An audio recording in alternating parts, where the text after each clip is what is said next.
ये धरती हमनी के सिखावले देशभक्ति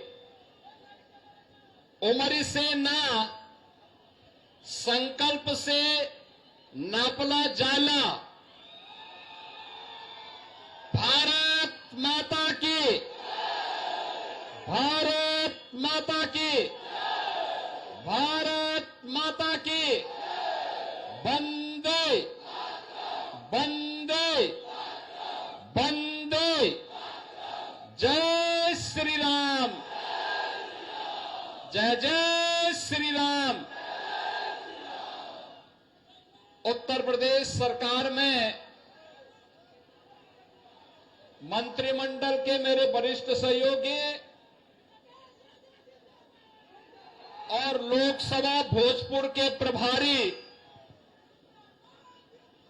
श्री स्वतंत्र देव सिंह जी, भारतीय जनता पार्टी के जिला के अध्यक्ष श्री दुर्गा राज जी,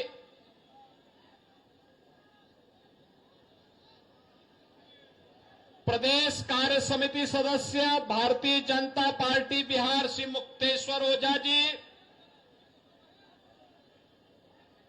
शाहपुर विधानसभा के प्रभारी और उत्तर प्रदेश सरकार के पूर्व मंत्री श्री आनंद स्वरूप शुक्ला जी, विधानसभा के प्रभारी श्री धीरेन्द्र सिंह जी, शिवलाल पाटीदार जी, हीरालाल गुप्ता जी, अमरनाथ राय जी और युवा और जुझारू प्रत्याशी भारतीय जनता पार्टी और एनडीए के युवा और जुझारू प्रत्याशी श्री राकेश रंजन ओझा जी, शाहपुर के भारी संख्या में उपस्थित मेरे सभी उपस्थित भोजपुर और शाहपुर से जुड़े हुए बहन और भाइयों, भारत माता के महान सपूत वीर कुंवर सिंह और बाबू जगजीवन राम की इस पावन धरा को कोटि कोटि नमन करते हुए आप सभी का मैं अभिनंदन करता हूं। बहन और भाइयों, आप देख रहे होंगे ये पक्का तय हो गया है कि एनडीए की सरकार फिर से बिहार के अंदर बनेगी। मैं जैसे ही यहां पे आया हूं, इंद्र भगवान ने हल्की हल्की बारिश को पुष्प वर्षा के रूप में करके अपना आशीर्वाद दे दिया है। जब देवी देवताओं का आशीर्वाद प्राप्त हो रहा है और आप सभी का समर्थन प्राप्त हो रहा है, तो एनडीए को आने से कोई ताकत रोक नहीं सकती है, कोई रोक नहीं सकती है। और बहनों और भाइयों, यही कहने के लिए आज मैं विशेष रूप से शाहपुर में आया हूं।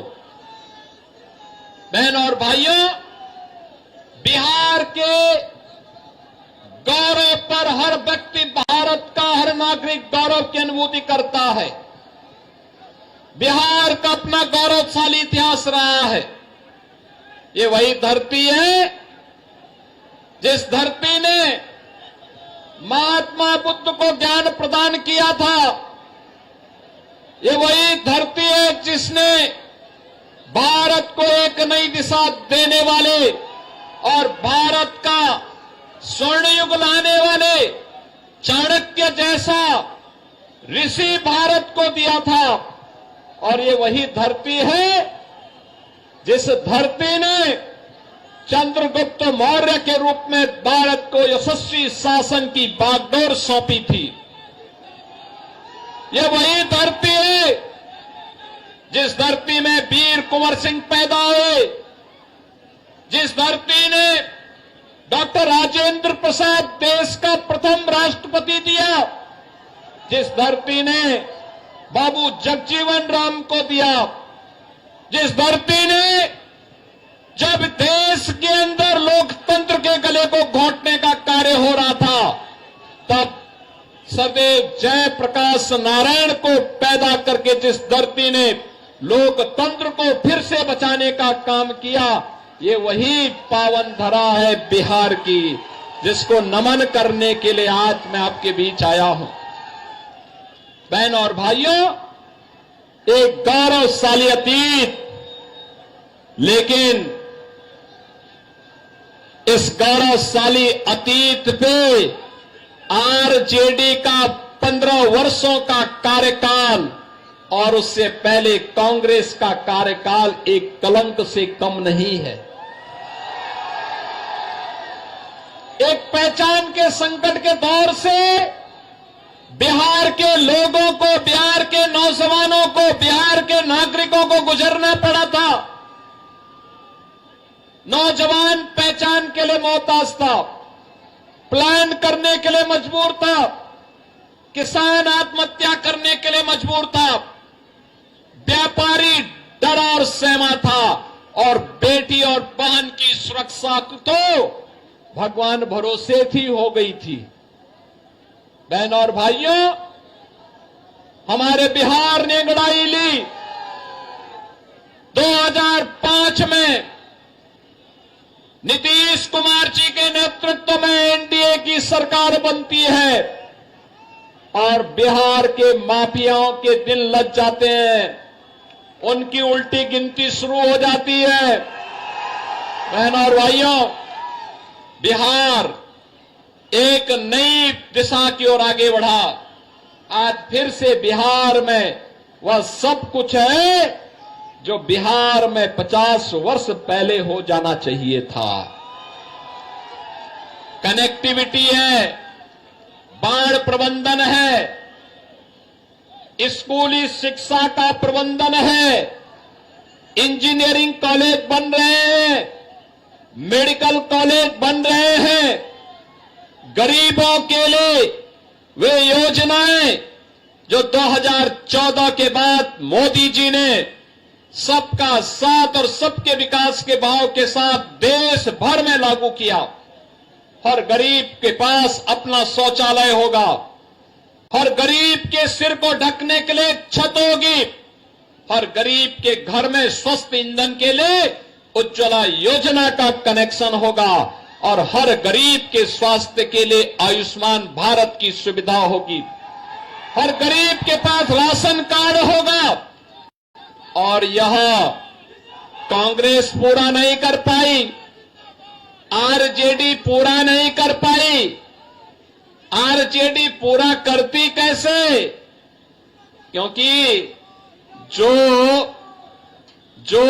पशुओं का चारा खा जाए तो मनुष्य को तो सब कुछ टकार ही जाएगा।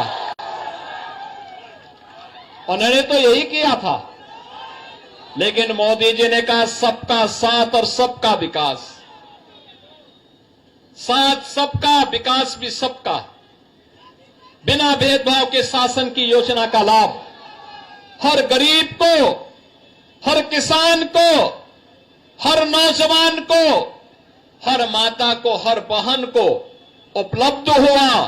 और परिणाम है, भारत में मोदी जी के कार्यकाल के दौरान 25 करोड़ लोग गरीबी रेखा से उभर करके सामान्य जीवन व्यतीत करने की ओर आगे बढ़े हैं, स्वावलंबन के पथ पर अग्रसर बढ़े हैं।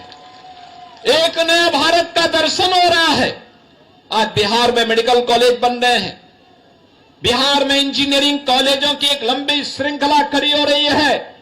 अब बिहार से पलायन नहीं, इंजीनियरिंग ग्रेजुएट निकल करके प्रगति के पथ पर नए बिहार को आगे बढ़ाने का कार्य कर रहे हैं। बहनों और भाइयों, बिहार के नौजवानों की इस प्रगति को देख करके मैं देखता हूं क्या प्रतिभा है बिहार के अंदर, क्या यहां के नौजवानों में ईश्वर प्रदत्त बुद्धि है, उसको थोड़ा सा प्लेटफॉर्म मिले, पूरी दुनिया को अपनी बुद्धि से आकर्षित करने की सामर्थ्य हमारा बिहार का नौजवान रखता है।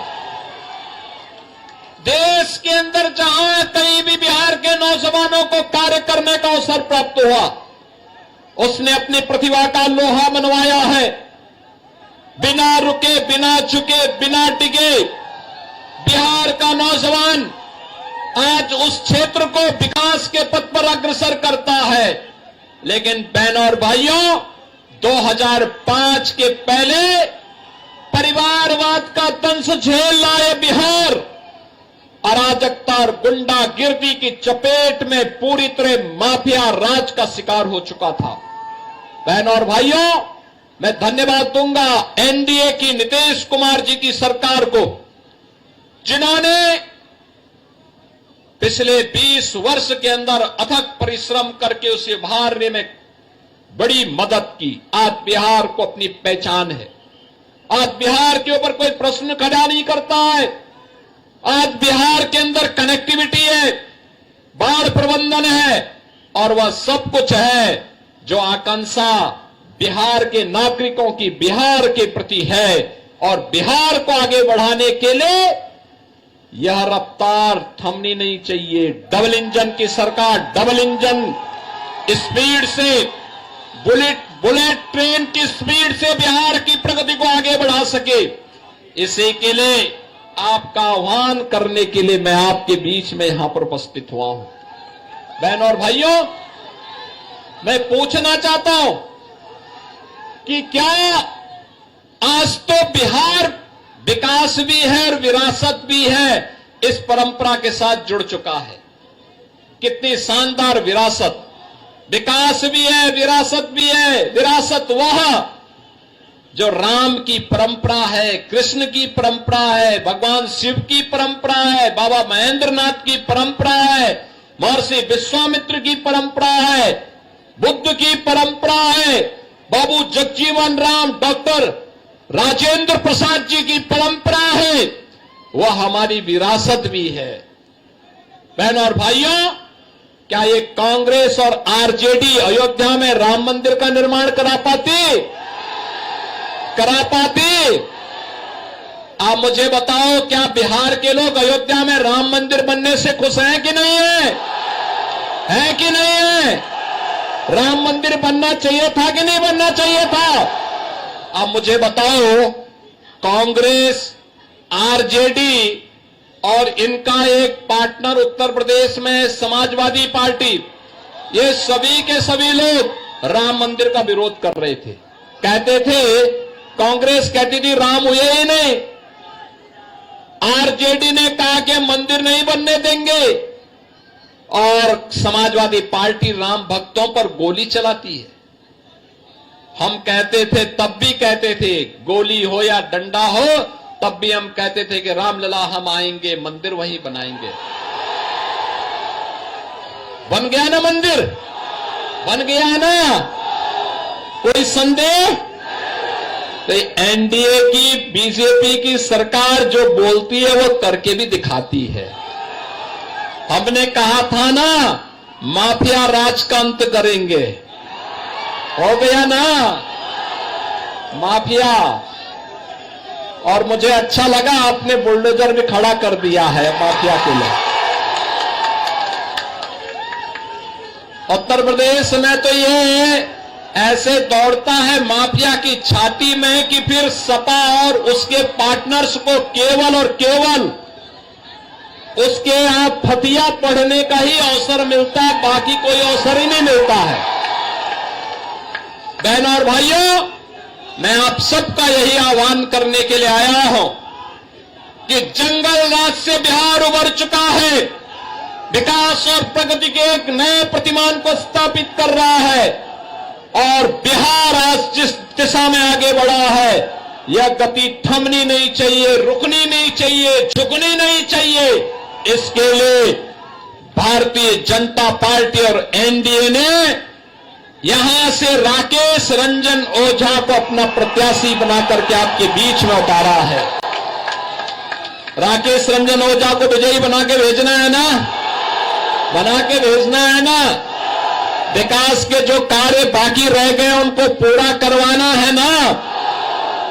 अच्छे स्कूल चाहिए, अच्छी कनेक्टिविटी चाहिए, अच्छा रोजगार चाहिए, स्किल डेवलपमेंट के सेंटर चाहिए, औद्योगिक विकास के लिए नए नए यहां पर स्थान चाहिए। इस कार्य को आगे बढ़ाने के पक्षधर है ना, पक्षधर है ना। तो ये कार्य मजबूती के साथ आगे बढ़ाएंगे।